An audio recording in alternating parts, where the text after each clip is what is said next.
What's up, everybody? Zach Boschman here from Citizen Truth.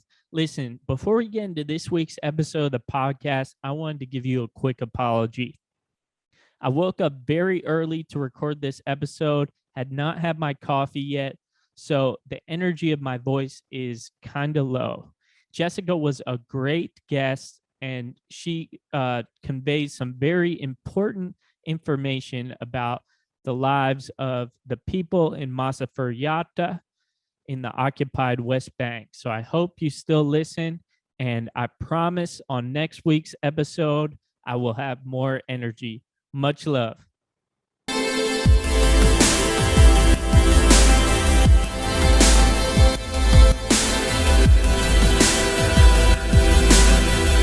What's up? What's up? This is Zach Boschman checking in. You are locked into the Citizen Truth podcast. We are honored today to be joined by Jessica Buxbaum. Jessica, today I want to talk about your recent piece in MintPress News. In Massafuerte, Palestinian children face stoning, car ramming, and terror from Jewish settlers. Where is Massafuerte? So Massafuerte is located in the Israeli military-controlled Area C of the occupied West Bank. So the occupied West Bank is broken into Area A, B, and C. And Area C comprises about the majority of the West Bank, and it's under Israeli military control. Massafuerte is located in the South Hebron Hills, which is it's kind of like a rural mountainous region just south of Hebron in the West Bank. You talk about the illegal settlement outpost of Havat Moan. I think I pronounced that right. Where's this in relation to Massafuerte? And for the people who don't know, what is an illegal settlement outpost? Yeah, so an illegal settlement outpost, I'll start with that. Basically, there are two things. So you have the Israeli settlements, which are illegal under international law, but Israel considers those settlements to be legal under Israeli law. Settlement outposts are illegal according to Israeli law and international law, and they're usually extensions of the established settlements. So they're kind of just constructed without any real Israeli authority. Israeli government authority. And so Havat Mon is one of a bigger settlement, kind of close to, it's in the area of Massafuerte, and it's very close between the village of Tuba and the village of Tuani. So, and it's this kind of it's like set up on a hill, and people often call it like this like foresty area. It's very recognizable because it's on this hilltop, and it's filled with woods and trees. You talk about the Palestinian children in Massafuerte, their experience on their way to school. What is that like for them? And how are the settler and Palestinian relations in the area? Yeah, so the relations are not good at all. So when the children walk to school, they have a school in Tuani, and that's kind of the school for the whole area for the kids.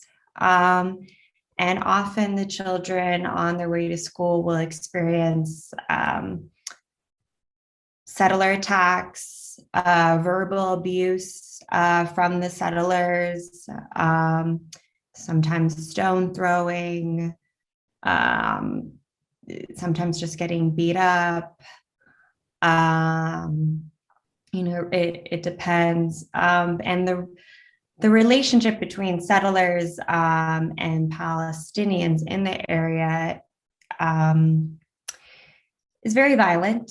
A lot of the time, settlers will harass Palestinians in the area when they see them, attack them, and then after attacking a Palestinian, will then call the Israeli police or the Israeli occupation forces, the Israeli army, and report that attack, saying that the Palestinian was the one to harass the settler.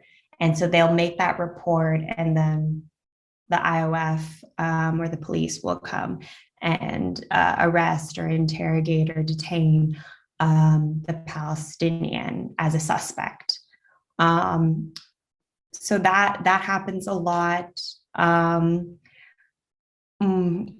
Also, there's been a lot of documented cases, probably the last few months, of increased settler violence in Masa Ferrata, and also so there's been a couple videos published on social media of settlers going near these villages and shooting at Palestinians and shooting at the villages, setting fire to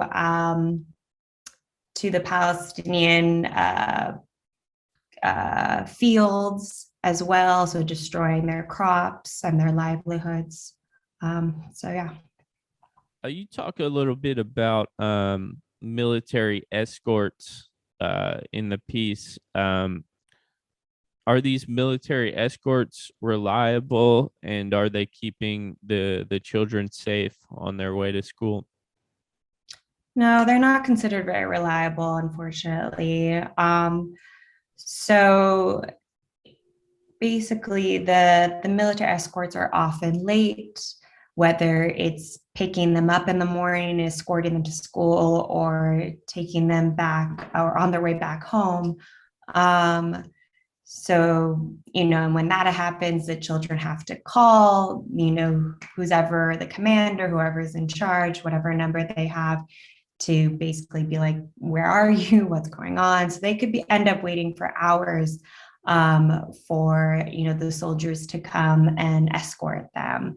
And the soldiers are supposed to walk beside them, stand and walk with them. But instead, the soldiers just stay in their Jeep and just follow the kids in their military vehicle as they're walking to and from school. So it's a very distant relationship. The soldiers don't really interact with the children. The soldiers don't really care if, for instance, a settler is there and, says something, abusive to the child as they're walking to school. The soldiers doesn't really do anything. They don't really stop the settlers from either their verbal attacks or even like the physical attacks. So it's kind of a bit of a useless initiative in that sense. You talk about the area of Masafuriata turning into like a firing range or training area for the Israeli military, right? I think like the main picture in your article is like a tank coming over the hill with Palestinian children. So what's happening there with regard to the military? Yeah, so that picture is of firing zone 918. And firing zone 918 is in Masa Ferrata, but it's comprised of about 12 villages within the region. So for instance, the village of Tuba and a few other small kind of agricultural villages are there. And roughly maybe 10, 20 years ago, I can't remember the exact year, but this whole area was declared a military training zone or a firing zone. And that was as a way for basically the Palestinians living there to get evacuated and displaced. So for the last, I don't know, several decades or 2 decades, it's kind of at a stalemate right now. So, there's a lot of court proceedings that happened where Palestinians and human rights organizations petitioned the Supreme Court and said, this shouldn't be considered a firing zone. This will displace, thousands of Palestinians living there who depend on that area for their livelihood. And right now, there will be actually a Supreme Court hearing on the 19th, so this Sunday, again for this firing zone to determine, what will happen, whether it will be considered, whether it will stay a firing zone, and the Palestinians living there will have to evacuate, whether it'll be kind of like a partial arrangement where the Palestinians can live there so many days out of the week, and then have to go into a nearby city and live there. So yeah, right now it's kind of in limbo, and it's been that way for a really long time. But the picture that you mentioned was from about back in February of this year. And basically, it was the first time in a long time that the military was conducting physical training on the ground in the area and driving up their tanks and their large vehicles onto this land and just mowing down, Palestinians' crops and fields, and a child, actually, because they left all of their equipment just around the area. They didn't pick up after themselves after. And so a child, he encountered some kind of bomb and ended up afterwards and ended up blowing up his hand. So yeah. Just one more question, Jessica. Many of us are kind of removed from the Palestinian struggle. Since living in Jerusalem, what would you say is the most significant thing you've learned about the plight of the Palestinians? Yeah.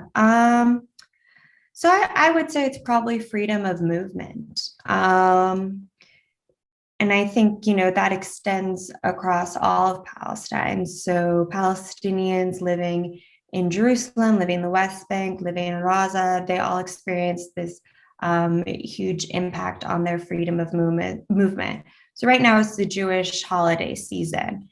And often what happens during Jewish holidays is the Israeli military will shut down all of the checkpoints. So those, crossings that allow Palestinians to go from Gaza or from the West Bank into 1948 occupied Palestine.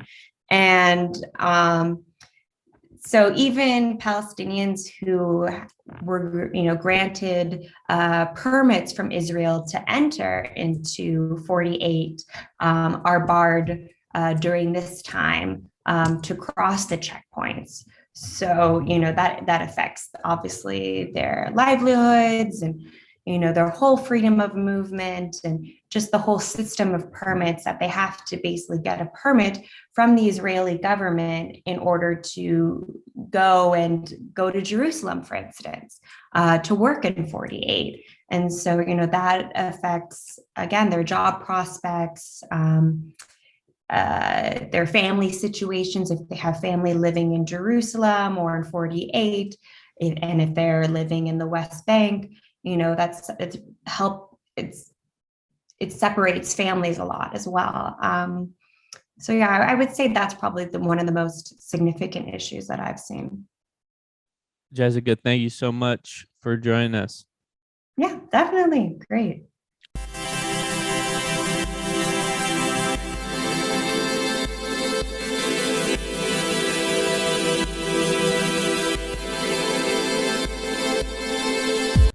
Zach Boschman here, co-owner of citizentruth.org. Thank you so much for checking out this episode of the Citizen Truth podcast.